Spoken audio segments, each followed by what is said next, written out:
Hello Jagan, నువ్వు పనిచేసేది ఎవరి కోసం? నీ పర్యటనల వెనక ఉద్దేశం ఏంటి అని ప్రశ్నిస్తోంది అధికార కూటమి. పొదిలిలో జగన్ పర్యటించింది దేనికోసం? రైతులకు అండగా నిలబడటానికా, లేక రౌడీల్ని ఉసిగొల్పి శాంతి భద్రతలకు విఘాతం కల్పించడానికా అని ప్రశ్నిస్తోంది ప్రభుత్వం.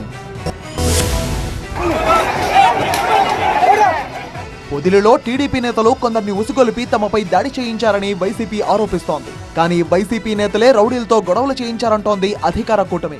దీనికి సంబంధించిన వీడియోలు విడుదల చేసిన పార్థసారథి జగన్ చేపట్టిన రైతు ర్యాలీకి ఆ పార్టీ నేతల ప్రవర్తనకు సంబంధం లేకుండా పోయిందని మండిపడ్డారు.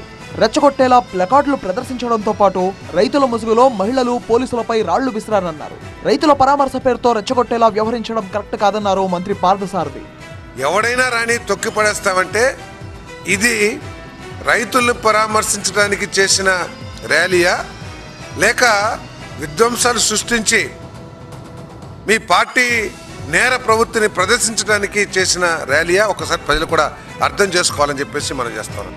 పొదిలిలో ఘర్షణ కేసులో ఇప్పటికే 24 మందిని పోలీసులు అరెస్ట్ చేశారు. మరికొంతమంది నిందితులను గుర్తించిన పోలీసులు వారి కోసము గాలిస్తున్నారు.